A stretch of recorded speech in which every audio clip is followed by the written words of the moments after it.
নমস্কাৰ টাইমলৈ স্বাগতম মই অভিলাষ আৰু লৈ আহিছো এটা গুৰুত্বপূৰ্ণ খবৰ একচন মুদত নগাঁও আৰক্ষী আৰু নগাঁও আৰক্ষীৰ গুলিত নিহত হৈছে দুৰ্ধৰ্ষ ডকাইত ডকাইতৰ পৰিকল্পনা কৰি থাকোতেই নিহত হৈছে খাইৰুল ইছলামৰ বৰ্তমান সময়ত ডাঙৰ খবৰ নগাঁও আৰক্ষী একচন মুদত আৰক্ষীৰ গুলিত নিহত হ'ল ডকাইত খাইৰুল ইছলাম আৰু এই সন্দৰ্ভত সবিশেষ লৈ অহাৰ চেষ্টা কৰিছো জনাই আছো টাইম 8 বিগ ব্ৰেকিং ডাঙৰ খবৰ নগাঁৱত আৰক্ষীৰ গুলিত নিহত দুৰ্ধৰ্ষ ডকাইত একচন মুদত নগাঁও আৰক্ষী ডকাইতিৰ পৰিকল্পনা কৰি থাকোতেই আৰক্ষীৰ অভিযান আৰু আৰক্ষীৰ অভিযানতে গুলি কৰি হত্যা কৰা হয় বা নিহত হয় ডকাইত আৰক্ষীৰ গুলিত নিহত দুৰ্ধৰ্ষ ডকাইত খাইৰুল ইছলাম মৰিকলঙৰ ডকাইতিৰ মাষ্টাৰমাইণ্ড আছিল খাইৰুল মৰিকলং ডকাইতিৰ কাণ্ডৰ মাষ্টাৰমাইণ্ড আছিল খাইৰুল বৰকুণ্ডলী মিকিৰ পাৰত অভিযান 5 ডকাইতৰ পলায়ন 5 ডকাইত পলায়ন কৰে যদিও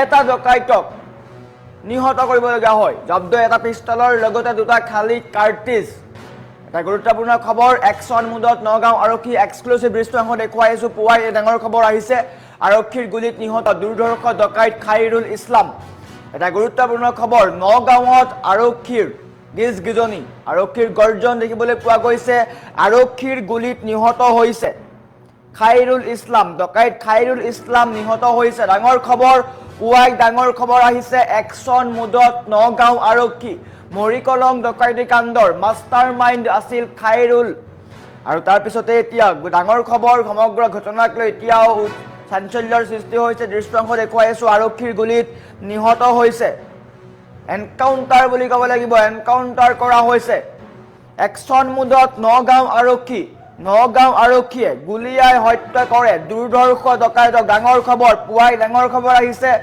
এনকাউন্টাৰ কৰা হৈছে আৰু বৰ্তমান সময়ত ঘটনাক লৈ চাঞ্চল্যৰ সৃষ্টি হৈছে কিন্তু পুৱাই এটা ডাঙৰ খবৰ আৰক্ষীৰ হাতত দুৰ্ধৰ্ষ ডকাইত নিহত হ'বলগীয়া হৈছে খাইৰুল আলী নগাঁও আৰক্ষীৰ বৃহৎ সফলতা বুলি ক'ব পাৰি একচন মুদত নগাঁও আৰক্ষীৰ হাতত নিহত হৈছে দুৰ্ধৰ্ষ ডকাইত ডকাইতিৰ পৰিকল্পনা কৰি থাকোতেই আৰক্ষী অভিযান চলাই আৰু অভিযানত এইগৰাকী হৈছে ডকাইত এই ডকাইতক বৰ্তমান সময়ত গুলিয়াই হত্যা কৰা হৈছে নিহত হৈছে দুৰ্ধৰ্ষ ডকাইত পুৱাই ডাঙৰ খবৰ আহিছে নগাঁৱৰ পৰা ডাঙৰ খবৰ আহিছে পুৱাই নগাঁৱত আৰক্ষীৰ বৃহৎ একচন নগাঁও আৰক্ষী একচন মুদত নগাঁৱত আৰক্ষীৰ গুলিত নিহত দুৰ্ধৰ্ষ ডকাইত খাইৰুল আলী নামৰ এগৰাকী দুৰ্ধৰ্ষ ডকাইতক এনকাউন্টাৰ কৰা হৈছে যাৰ ফলত নিহত হৈছে ডকাইত বিভিন্ন সময়ত নগাঁৱত সন্ত্ৰাস সৃষ্টি কৰি আহিছিলে মৰিকলং ডকাইতি কাণ্ডৰ মাষ্টাৰমাইণ্ড আছিল এইগৰাকী খাইৰুল আলী বিভিন্ন সময়ত নগাঁৱত ডকাইতি কাণ্ড সংঘটিত কৰি আহিছিল আৰু অৱশেষত আৰক্ষীয়ে অভিযান চলাই আৰু অভিযানত এনকাউন্টাৰ কৰিবলগীয়া হয় আৰক্ষীৰ বৰ্তমান সময়ত আৰক্ষীৰ কোনো মন্তব্য অহা নাই কিন্তু ডাঙৰ খবৰ পুৱাই এটা ডাঙৰ খবৰ আহিছে কেনেকৈ মৃত্যু হ'ল এইগৰাকী খাইৰুল আলী সেয়া স্পষ্ট হ'ব আৰক্ষীয়ে নিশ্চয়কৈ প্ৰেছ মিট দিব তাত স্পষ্ট হৈ পৰিব কিন্তু পুৱাই ডাঙৰ খবৰ নগাঁৱত আৰক্ষীৰ বৃহৎ সফলতা ব্যৰ্থ ডকাইতিৰ মাষ্টাৰ প্লেন নগাঁৱত আৰক্ষীৰ এক বৃহৎ অভিযানে ডকাইতিৰ এক ভয়ংকৰ পৰিকল্পনা ব্যৰ্থ কৰিবলৈ সক্ষম হৈছে এক গোপন সূত্ৰৰ পম খেদি আৰক্ষীৰ এটা দলে বৰকুণ্ডলী মিকিৰ পাৰত বিশেষ অভিযান চলায় জানিব পৰা মতে সংগঠিত ডকাইতিৰ দলটোৱে অপৰাধ সংগঠিত কৰাৰ বাবে চূড়ান্ত পৰিকল্পনা কৰি থাকোতেই বা কৰি থকাৰ সময়তেই আৰক্ষীয়ে অতৰ্কিতে ঘেৰাও কৰে আৰক্ষীৰ এই তৎপৰতাৰ মাজতেই মৰিকলং অঞ্চলৰ ডকাইতি কাণ্ডৰ মূল মাষ্টাৰমাইণ্ড হিচাপে চিহ্নিত খাইৰুল আলী নামৰ দুৰ্ধৰ্ষ অপৰাধীটোক কৰায়ত্ব কৰা হয় অৱশ্যে অভিযানৰ সময়তে দলটোৰ আন 5জন ডকাইতে আন্ধাৰৰ সুযোগ লৈ ঘটনাস্থলীৰ পৰা পলায়ন কৰিবলৈ সক্ষম হয় এটা গুৰুত্বপূৰ্ণ খবৰ পুৱাই ডাঙৰ খবৰ আহিছে নগাঁও আৰক্ষীৰ বৃহৎ সফলতা নগাঁও আৰক্ষীৰ গুলিত নিহত দুৰ্ধৰ্ষ ডকাইত একচন মুদত নগাঁও আৰক্ষী অভিযানকাৰী আৰক্ষী দলটোৱে ঘটনাস্থলীৰ পৰা এটা পিষ্টলৰ লগতে দুটাকৈ খালী কাৰ্টিজ উদ্ধাৰ কৰি জব্দ কৰে। বৰ্তমান আৰক্ষীয়ে পলায়ন কৰা আন 5জনীয়া অপৰাধীৰ দলটোক কৰায়ত্ব কৰিবলৈ সমগ্ৰ অঞ্চলটোত তালাচী চলাইছে। কিন্তু ডাঙৰ খবৰ, মূল মাষ্টাৰ মাইণ্ড নিহত হৈছে। আৰক্ষীৰ গুলীত নিহত হৈছে মৰিকলং ডকাইতি কাণ্ডৰ মূল মাষ্টাৰ মাইণ্ড খাইৰুল আলী। আৰু সমগ্ৰ ঘটনাক লৈ অঞ্চলজুৰি চাঞ্চল্যৰ সৃষ্টি হৈছে। পুৱাই ডাঙৰ খবৰ, এটা গুৰুত্বপূৰ্ণ খবৰ। একশ্যন মুডত নগাঁও আৰক্ষী। আৰক্ষীৰ গুলীত নিহত হৈছে মৰিকলং ডকাইতি কাণ্ডৰ মূল মাষ্টাৰ মাইণ্ড খাইৰুল ইছলাম। আৰু সমগ্ৰ ঘটনাক লৈ এতিয়া চাঞ্চল্যৰ সৃষ্টি হৈছে। আৰক্ষীৰ বন্দুক গৰজিছে। আৰক্ষীয়ে একশ্যন মুডত আৰক্ষীয়ে কঠোৰ হ'বলৈ বাধ্য হৈছে। নিশা আৰক্ষীৰ এনকাউণ্টাৰত শেষ হ'ল মৰিকলং ডকাইতি কাণ্ডৰ দুৰ্ধৰ্ষ ডকাইত খাইৰুল। নগাঁৱত নিশা আৰক্ষী ডকাইতিৰ মাজত প্ৰচণ্ড গুলীয়াগুলী। দীৰ্ঘদিন ধৰি পলাতক হৈ আছিল ধৃত ডকাইতটো। এটা গুৰুত্বপূৰ্ণ খবৰ, পুৱাই ডাঙৰ খবৰ আহিছে। মৰিকলং ডকাইতি কাণ্ডৰ মূল মাষ্টাৰ মাইণ্ডক এনকাউণ্টাৰ কৰা হৈছে। নিশা আৰক্ষীৰ এনকাউণ্টাৰত শেষ হ'ল মৰিকলং ডকাইতি কাণ্ডৰ দুৰ্ধৰ্ষ ডকাইত খাইৰুল আলী। নগাঁৱত বিভিন্ন সময়ত সন্ত্ৰাস সৃষ্টি কৰি আহিছিলে আৰু মৰিকলং ডকাইতি কাণ্ডৰ মূল মাষ্টাৰ মাইণ্ড আছিল এইগৰাকী। আমি তেওঁৰ স্থিৰ চিত্ৰ দেখুৱাম। বৰ্তমান সময়ত ডাঙৰ খবৰ, এইগৰাকী খাইৰুল আলীক এনকাউণ্টাৰ কৰিবলগীয়া হৈছে। নিশা আৰক্ষী আৰু ডকাইতৰ মাজত প্ৰচণ্ড সংঘাত হয়, গুলীয়াগুলী হয় আৰু তাৰ পিছতেই এই ঘটনা সংঘটিত হৈছে। আৰক্ষীৰ একশ্যন মুড, কঠোৰ হ'বলৈ বাধ্য হৈছে আৰক্ষী। আৰক্ষীয়ে এনকাউণ্টাৰ কৰিছে। একশ্যন মুডত নগাঁও আৰক্ষী। আৰক্ষীৰ হাতত নিহত হৈছে দুৰ্ধৰ্ষ ডকাইত খাইৰুল আলী। মৰিকলং ডকাইতি কাণ্ডৰ মূল মাষ্টাৰ মাইণ্ড আছিল। বিভিন্ন সময়ত এইগৰাকী খাইৰুল আলীৰ লগতে 5জনীয়া এটা দলে সন্ত্ৰাস সৃষ্টি কৰি আহিছিলে।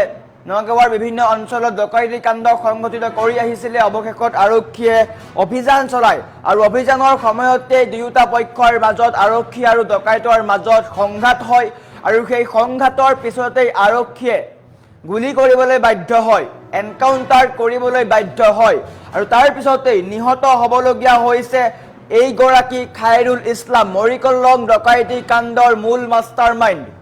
মৰিকলং ডকাইতি কাণ্ডৰ মূল মাষ্টাৰ মাইণ্ড খাইৰুল আলীক এনকাউণ্টাৰ কৰা হৈছে আৰু এনকাউণ্টাৰ পিছতে নিহত হোৱাৰ খবৰ আহি পৰিছে।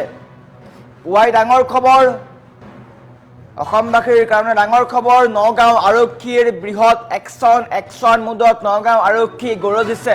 আৰক্ষীৰ বন্দুক, আৰক্ষীৰ বন্দুকৰ পৰা ওলোৱা গুলীয়ে প্ৰাণ কাঢ়ি নিলে ধৃত ডকাইত, দুৰ্ধৰ্ষ ডকাইত খাইৰুল আলীৰ। বিভিন্ন সময়ত নগাঁৱত ডকাইতি কাণ্ড সংঘটিত কৰি আহিছিলে। মৰিকলং ডকাইতি কাণ্ডৰ মূল মাষ্টাৰ মাইণ্ড আছিল এইগৰাকী খাইৰুল আলী। আৰু আৰক্ষীয়ে বিভিন্ন সময়ত অভিযান চলায়, কিন্তু বাৰে বাৰে পলাই সাৰে বিভিন্ন চ'ৰ্চৰ জৰিয়তে। কিন্তু আৰক্ষীয়ে অৱশেষত এইগৰাকী দুৰ্ধৰ্ষ খাইৰুল আলীক এনকাউণ্টাৰ কৰিবলৈ বাধ্য হয় আৰু এনকাউণ্টাৰ কৰাৰ পিছতে তেওঁ ঢলি পৰে মাটিত আৰু তাৰ পিছতে নিহত হোৱা বুলি জানিব পৰা গৈছে। পুৱাই ডাঙৰ খবৰ, আৰক্ষীৰ বন্দুক পুনৰ গৰজিছে। আৰক্ষীৰ গুলীত এইবাৰ নিহত হৈছে মৰিকলং ডকাইতি কাণ্ডৰ মূল মাষ্টাৰ মাইণ্ড খাইৰুল আলী। পুৱাই ডাঙৰ খবৰ, নিশাই ডকাইতৰ বিৰুদ্ধে নগাঁও আৰক্ষীয়ে অভিযান চলাইছিল। আৰক্ষীৰ সমানে ডকাইতৰ দলৰো গুলীচালনা আৰক্ষীলৈ, ডকাইতৰ দলেও আৰক্ষীলৈ গুলীচালনা কৰে আৰু তাৰ পিছতে আৰক্ষীয়েও কঠোৰ হ'বলৈ বাধ্য হয়। আৰক্ষীৰ এনকাউণ্টাৰত নিহত ধৃত ডকাইত খাইৰুল আলী। আৰক্ষীৰ এনকাউণ্টাৰত নিহত হৈছে এইগৰাকী ধৃত ডকাইত। নগাঁৱত নিশা আৰক্ষী আৰু ডকাইতৰ মাজত প্ৰচণ্ড গুলীয়াগুলী।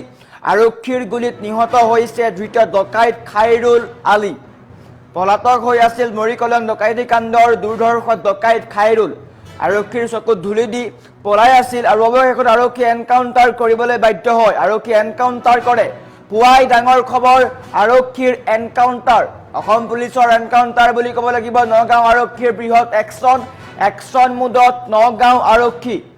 আৰক্ষীৰ গুলীত নিহত হ'ল মৰিকলং ডকাইতি কাণ্ডৰ মূল মাষ্টাৰ মাইণ্ড খাইৰুল ইছলাম বিভিন্ন সময়ত নগাঁৱত সন্ত্ৰাস সৃষ্টি কৰি আহিছিলে আৰু মৰিকলং ডকাইতি কাণ্ডৰ মূল মাষ্টাৰ মাইণ্ড আছিল এইগৰাকী খাইৰুল আলীৰ বিৰুদ্ধে বহু অভিযোগো আছিল আৰু আৰক্ষীয়ে অভিযান চলায় অভিযানৰ অন্তত দেখিবলৈ পোৱা যায় যে ডকাইতৰ ফালৰ পৰাও গুলীওৱা হৈছে গতিকে আৰক্ষীয়েও গুলীয়াবলৈ বাধ্য হয় আৰু এই গুলীয়াগুলি সংঘটিত হয় নিশা আৰক্ষী আৰু ডকাইতৰ মাজত প্ৰচণ্ড গুলীয়াগুলি প্ৰচণ্ড শব্দ শুনিবলৈ পোৱা যায় আৰু আৰক্ষীৰ গুলীত নিহত হৈছে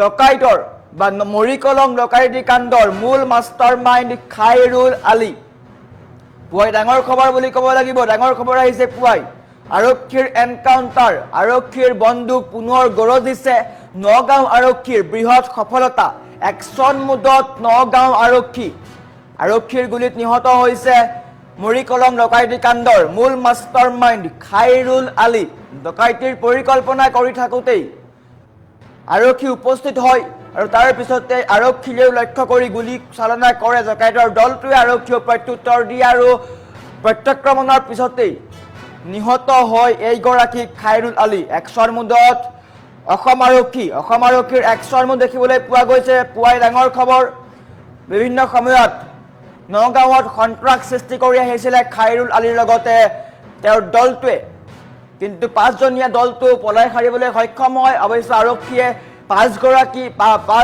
দুৰ্ধৰ্ষ ডকাইত আছে সেই ডকাইতৰ বিৰুদ্ধে অভিযান চলাই আছে তদন্ত চলাই আছে কিন্তু ডাঙৰ খবৰ তেওঁলোকৰ মূল মাষ্টাৰ মাইণ্ড খাইৰুল আলী নিহত হৈছে গুলীয়াই হত্যা কৰা হৈছে আৰক্ষীৰ গুলীত প্ৰাণ গৈছে এইগৰাকী ডকাইত খাইৰুল আলী বিভিন্ন সময়ত নগাঁৱৰ স্থানীয় লোকৰ ঘৰত গৈ সন্ত্ৰাস চলাইছিলে ডকাইতিৰ নামত বিভিন্ন সময়ত হাৰাশাস্তি কৰিছিলে ডকাইতি সংঘটিত কৰিছিলে সন্ত্ৰাস সৃষ্টি কৰিছিলে এইগৰাকী খাইৰুল ইছলামৰ ডকাইতিৰ কাণ্ড শুনিলে আপোনাৰো চকু কপালত উঠিব বিভিন্ন সময়ত নগাঁৱৰ স্থানীয় লোকসকলৰ টোপনি নহা হৈছিল এইগৰাকী খাইৰুল ইছলামৰ ডকাইতৰ কাণ্ড শুনি সন্ত্ৰাস সৃষ্টি কৰি আহিছিল আৰু অৱশেষত আৰক্ষী অভিযান চলায় কিন্তু বিভিন্ন সময়ত আৰক্ষীৰ চকুত ধূলি দি লুকাই আছিল আত্মগোপন কৰি আছিল আৰু অৱশেষত আৰক্ষীয়ে বিশেষ সূত্ৰৰ পম খেদি এইগৰাকী খাইৰুল ইছলামক এনকাউণ্টাৰ কৰে আৰু এনকাউণ্টাৰ কৰাৰ পিছতেই নিহত হৈছে এইগৰাকী খাইৰুল আলী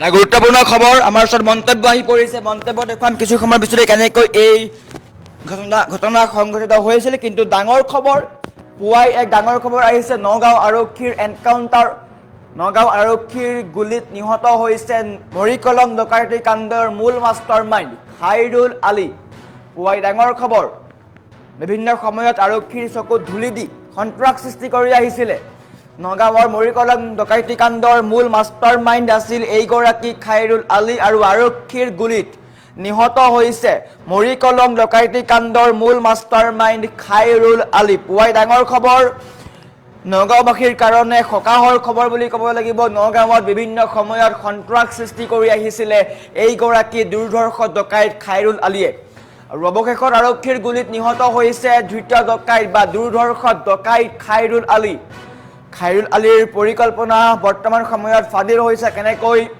নগাঁৱৰ বিভিন্ন স্থানত ডকাইতি কাণ্ড সংঘটিত কৰিছিল সকলো ইতিমধ্যে ওলাই পৰিব কিন্তু ডাঙৰ খবৰ আৰক্ষীৰ গুলীত নিহত হৈছে এইগৰাকী দুৰ্ধৰ্ষ ডকাইত খাইৰুল আলী আমাৰ ওচৰত মন্তব্য আহি পৰিছে মন্তব্য দেখুৱাৰ চেষ্টা কৰিছোঁ চাই লওক ঠিক আপোনাৰ 2:20 মানত ঘটনাটো ইয়াত আপোনাৰ যিটো বৰকুলনি মিকিৰপাৰা ঠাইখনৰ যিকোনো ঠাইত দুৰ্ঘটনা হৈছিল লগতে মোৰ মই ঘৰত যেতিয়া প্ৰথম মানে গুলী আৱাজ শুনিছিলোঁ গুলীৰ আৱাজ শুনোতে মই সাৰ পোৱা অৱস্থাত দেখিলোঁ যে আৰক্ষীৰ লগত আকৌ ডকাইতৰ দুই দলে মানে এটেক হোৱাৰ মই তেনেকুৱা এটা মই গম পাইছোঁ গম পোৱাত মই উঠি অহা নাই তাৰপিছত আকৌ এবাৰ গুলী ফুটিল তাৰপিছত কি আৱাজ কৰিলোঁ তাৰপিছত খিৰিকীৰ ফালৰ পৰা চাওঁ মই মোৰ মানুহজনী কৈছে নালাগে উঠি যাব নালাগে এতিয়া যিহেতু বহুত আন্ধাৰ হ'ল ইমান আন্ধাৰ দেখা নাপায় আৰু যিহেতু ইয়াত কাৰেণ্টৰ ব্যৱস্থা নাই। তাৰপিছত আৰু দেখা পালোঁ যে তেনেকুৱাতে মানে আমাৰ লোকেল থানাৰ বা আৰক্ষী তেখেতে মোক ঠিক 4টামান বজাত মোক গৈ মাতিলে, তুমিতো ওচৰৰে ল'ৰা, তুমি বিচাৰিছা কি নিশ্চয়। তাৰপিছত ৰাতিপুৱা আহি পেলাই চালোঁ যে মোক মাতি আনিলে, এতিয়া পোহৰ হ'ল, বৰ্তমান তেতিয়া 4:20মান পোহৰ হৈ গ'ল। পোহৰ হৈ যোৱা দেখিলোঁ ইয়াত ডকাইত দলৰ এটা মানে গুৰু চুৰ ডকাইত দলে তেখেতৰ বৰ্তমান শুনিছোঁ যে বৰ্তমান নিহত হ'ল। ঠিক 3টামান বজাত তেখেতৰ ইয়াত এম্বুলেঞ্চৰ পৰা উঠাই লৈ যোৱাটো মই দেখা পোৱা নাই, কিন্তু যিজন আমাৰ আৰক্ষী তেখেতে কৈছে যে আমি তেখেতক লৈ গ'লোঁ ডকাইত দলে। বাকী 5জনে পলালে আৰু বাকী যিটো মই দেখিছোঁ বৰ্তমান ৰিভলভাৰটো পুৰি থকা মাটিত পৰি আছে, আকৌ গুলি কেইটামান মানে আপোনাৰ পৰি আছে। তাৰপিছত আৰু চাৰি মাতি আনি পেলাই মোক ক'লে, তুমিতো দেখিছে, তুমি কিবা যদি সুধিলে তুমি তেনেকুৱা কব বুলি মোক বিশ্বাস কৰিছে। কোৱা অৱস্থাত মই হ'ব তেনেকুৱা হৈছে ঘটনাটো। তেনেকুৱাত মই বৰ্তমান তেনেকুৱা বৰ্তমান কৈ আছোঁ। আৰু পিছত আপোনাৰ কি কয়, গুলি বন্দুকটো ৰিভলভাৰ হ'ল আৰু দা আৰু লগতে এটা কিবা পাইছে, কি কয় এইটো, মানে ডকাইতৰ হাতত বন্দুক পাইছে। ডকাইতৰ বন্দুক পাইছে। তেওঁতে মৃত্যু হৈছে নেকি বৰ্তমান শুনা পাইছোঁ যে মৃত্যু হৈছে বুলি। তেখেতৰ ঘৰ লখিমপুৰ, খাইৰুল আলী বুলি তেখেতৰ নাম। নামটো? তেখেতৰ নাম খাইৰুল আলী। বুঢ়ী কলমৰ লগত যিটো 10 দিন মানে এসপ্তাহমান আগত যিটো ঘটনা হৈছিল, তেখেতৰ জড়িত আছে বুলি শুনা পাইছোঁ বৰ্তমান। কি ক'ব এতিয়া এইসকলৰ বিৰুদ্ধে কেনেকুৱা ধৰণৰ ব্যৱস্থা কৰা উচিত? এই ধৰণৰ ব্যৱস্থা কৰা উচিত মানে তেখেতসকলক বৰ্তমান যিটো এতিয়া আৰক্ষীয়ে তদন্ত কৰিব লাগে, আকৌ আৰক্ষীৰ মতে আইনৰ মতে যিটো কিবা ব্যৱস্থা লয়, সেই ব্যৱস্থা ল'ব লাগে বোলে আমাৰ আৰু কোনোবা জড়িত হৈ আছে তেওঁলোকক কৰায়ত্ব কৰিব লাগে। কৰিব লাগে। যিসকল